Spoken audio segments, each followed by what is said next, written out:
His wife and daughter are both here. Oh, how beautiful. Tanya and Camila, his beautiful daughter in pink, watching from the side.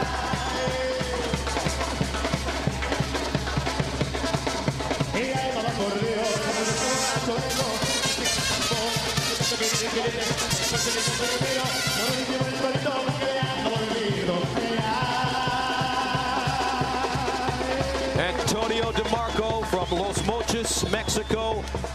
550 miles from here. He moved to Tijuana when he was 14 years old to follow his dream of being a professional boxer, and his dream can come true with a win tonight.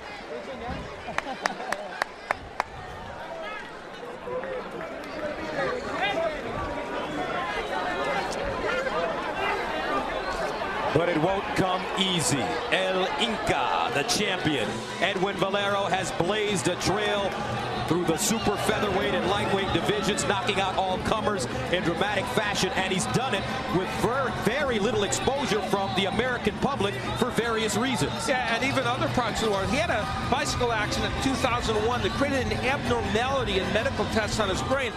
So he was placed on a medical suspension list in New York in 2004, and he's not been licensed in the U.S. except recently in the state of Texas. He points out he's been licensed in 6 other countries, and he feels he can get licensed in the U.S. And add to that a DUI he had in Las Vegas that prevented a visa to the U.S. That's why we haven't seen much of this man, but he is an exciting fighter. 26 fights. 26 knockouts, 19 in the first round, 18 in a row to start his career in the first round.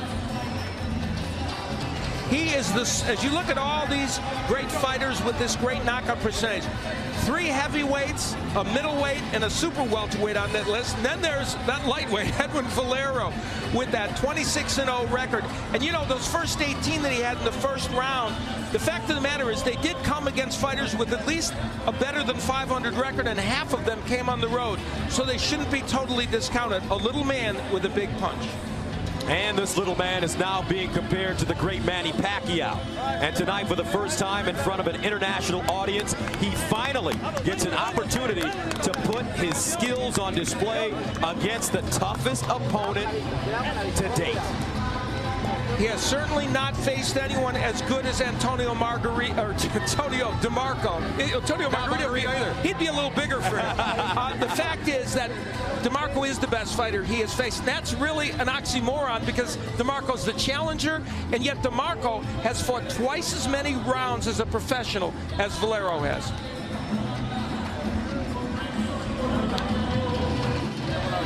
And Edwin Valero's family here as well. Carolina, his beautiful wife, Edwin and Rosalind, his son and daughter. They are among the very few in this crowd rooting for Edwin Valero, but they are certainly staunchly in his corner, and he's ready to go. So we are ready for our main event from Arena Monterrey in Monterrey, Mexico. Valero, Demarco. And this tail of the tape, very important, because the height and reach advantage for Antonio Demarco will be vital. He needs to box and use his height and reach, and he needs to get through the first 3 rounds of this fight, because that's when Edwin Valero is dangerous. And this is for the WBC lightweight title. And we normally don't show you the rules twice, but because they're so unique, we'll refer to them once again. And here are the rules you're used to. No standing 8 count, no 3 knockdown rule. Only the ref can stop the fight. Can't be saved by the bell in any round. Then, in terms of a stoppage of the fight, for the end of round 4, if it's a clash of heads that causes a stoppage technical draw, after the end of the round 4, they would go to the scorecards. Now, the WBC rules that govern tonight's fights, the uninjured fighter in a clash of heads is automatically penalized, and all incomplete rounds after 4 must be scored. Open scoring, we saw that in the first fight. We'll find out who's winning after rounds 4 and 8, and instant replay can be used in the case of fouls.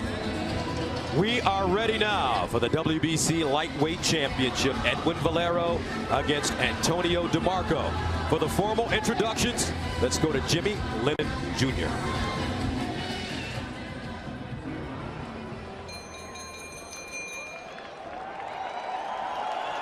Ladies and gentlemen, damas y caballeros, welcome to Monterrey, Mexico for the World Championship featured bout of the evening, brought to you by Gary Shaw Productions in association with Zanfer Promotions, Top Rank, MBM Entertainment, El Gobierno del Estado de Nuevo León, Vive Mexico, Corona, and Showtime. Esto es un campeonato mundial sancionada por el CMB, presidente José Sulaimán, supervisor Alberto Guerra. Introducing our judges at ringside, presentando a los jueces. Hall of Famer from California, Marty Denkin. Also from California, Steve Morrow. And from Texas, Oren Schellenberger. And our third man to the ring, our referee in charge, el referee, Lawrence Cole. Bien amigos, esta es la pelea estelar de la noche a 12 asaltos por el campeonato mundial del CMB peso ligero. All right, fans, here we go with the main event of the evening. 12 rounds of boxing for the WBC Lightweight Championship of the World. And now, ladies and gentlemen in attendance and boxing fans joining us around the world, en vivo desde Monterrey, México, it's showtime!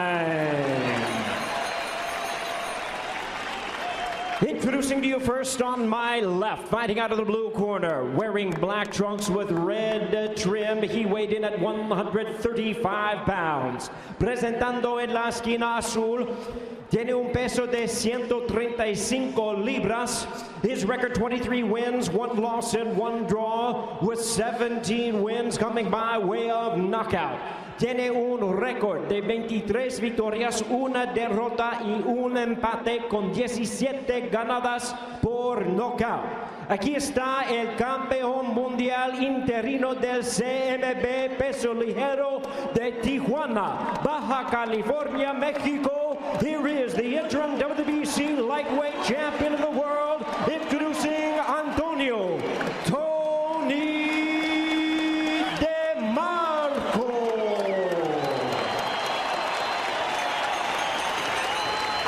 And his opponent across the ring, fighting out of the red corner on my right, wearing red trunks with blue and yellow trim. He weighed in the same as his opponent, 135 pounds. Y su rival en la esquina roja, pesando 135 libras.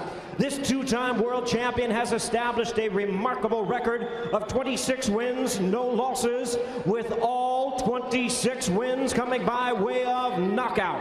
Su récord, 26 victorias sin derrota, con todo de ellos por knockout. De Mérida, Venezuela, aquí está el campeón mundial 2 veces, el invicto campeón mundial absoluto del CMB peso ligero. Here is the undefeated WBC lightweight champion of the world, Edwin Dinamita Valero.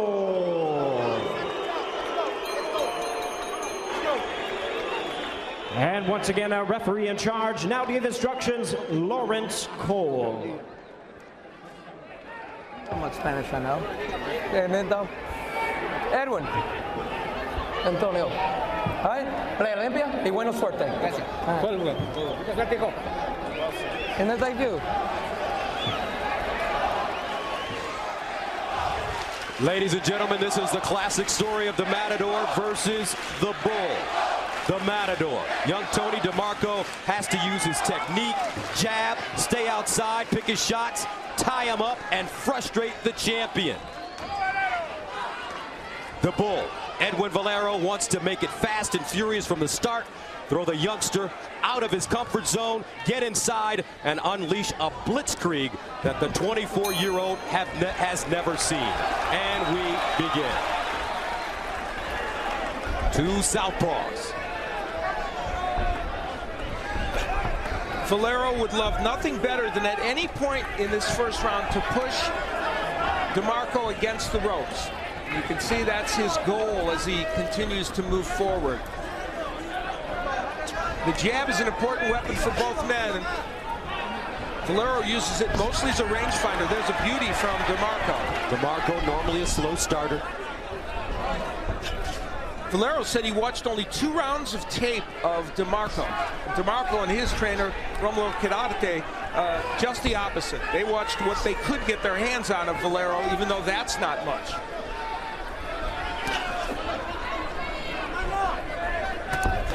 Valero told us that he wasn't going to think about just swarming Demarco early, that he'd rather just take his time and do what he needed to do, and the big punches would come. I saw Valero in the elevator in the hotel. He doesn't speak very much English, nor I do Spanish, but he looked at me, he threw a right hand, and he said, "I'm a machine. I end it quickly," with the right hand. He saw me in the elevator, did the same thing and used an expletive to add to that. And already some blood on the face of Valero. Underneath the eye on the cheekbone. What? I guess that came from a punch. I don't know. May have come from that stiff jab delivered by Demarco at the very beginning. And that's what Valero wants to do when he gets Demarco on the ropes. Throw a lot of punches.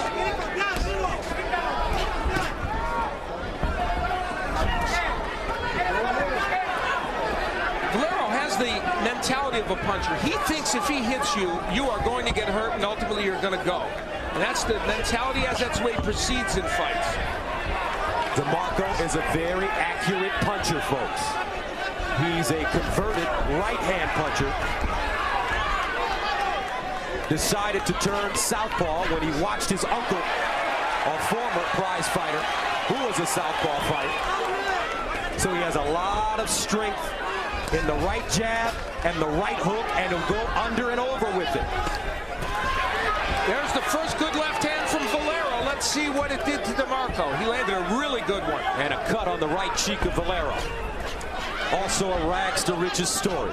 Father left when he was 7 years old. He worked selling fruit at a fruit stand. As he searched for work, he found a job working at, of all places, a gym. And he ended up becoming a national champion in his homeland of Venezuela.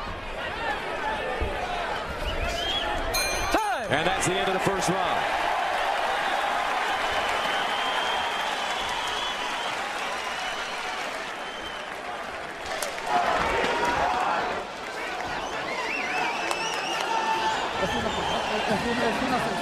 Okay, it's very simple. It's just a little cut. It's no big deal.